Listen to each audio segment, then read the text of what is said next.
Well, the breaking news, please just stop. It's too much.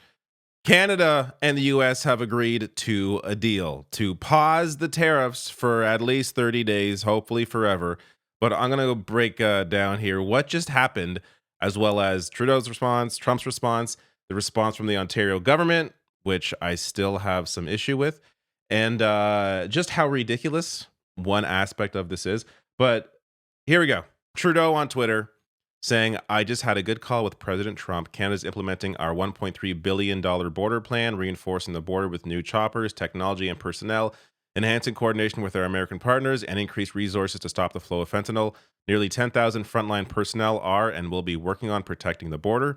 In addition, Canada, so this was already part of the deal, or already part of the plan before this. But in addition, Canada is making new commitments to appoint a fentanyl czar. We will list cartels as terrorists, ensure 24/7 eyes on the border, launch a Canada-U.S. joint strike force to combat organized crime, fentanyl, and money laundering. I also have signed a new intelligence directive on organized crime and fentanyl, and we will be backing it with $200 million. Proposed tariffs will be paused for at least 30 days while we work together. So I'm going to get to the fentanyl portion of this because it is so stupid. But I waited till Trump responded to this, so I ensure this is actually happening because you never know with him.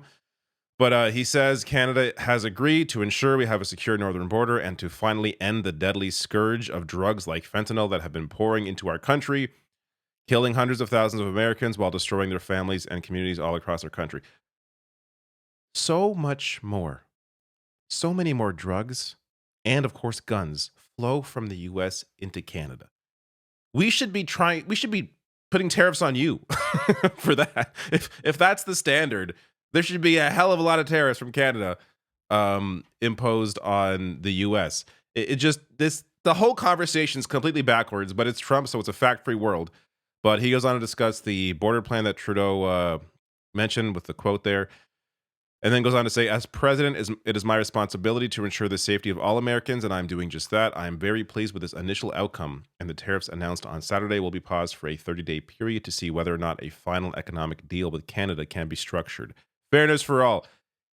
He just signed the USMCA, the renegotiation of NAFTA in his final years as president before. So all of this talk of these unfair trade deals, like the one I signed, how does that not play into this? This is all, he creates problems out of nothing and then solves the problems that he created. And it's like, oh, look, big win for me. No, nothing was solved. So CTV News here with the fact check on fentanyl. Canada makes up just 0.2% of U.S. border fentanyl seizures. This is not an issue at all. But somehow he has made this the issue. So I also want to mention this, since Trudeau mentioned there's going to be 10,000 troops at the border now, day in, day out. This was from last year. They already have 8,500 people at the border. So I guess they're increasing it to 10,000. Okay. It reminds me of the other win that Trump tried to claim about Mexico. So he also paused, as I mentioned in my last video today, the tariffs on Mexico for 30 days as well. This from 2021. The Biden administration announced Monday that it had reached agreements with governments of Mexico, Honduras, and Guatemala. What does the agreement say? Mexico has informed the U.S. that it will maintain 10,000 troops at its own border. What did Trump make? What deal did he make with Mexico? Mexico agrees to deploy 10,000 troops to U.S. border in exchange for tariff pause. Big win for Trump.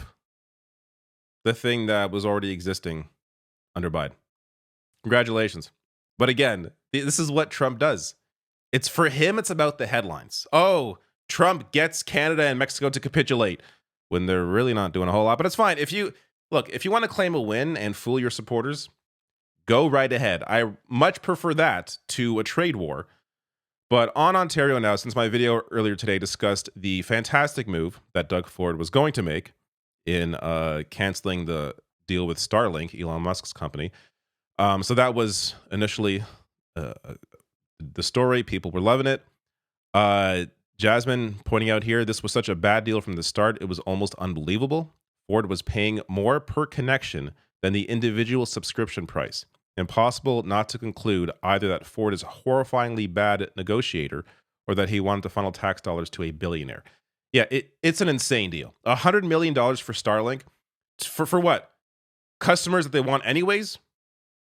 Rural customers, that's the whole point of Starlink, is to reach people with the internet where it's hard to get. Why do you have to hand Starlink $100 million? So in my last video, I likened it to, handing money to billionaires to build stadiums when they themselves can afford to build the stadium. They don't need public money. But Doug Ford, a little slip there, went on to announce that he is canceling those plans. So saying with the U.S. pausing tariffs, Ontario will also pause our retaliatory measures.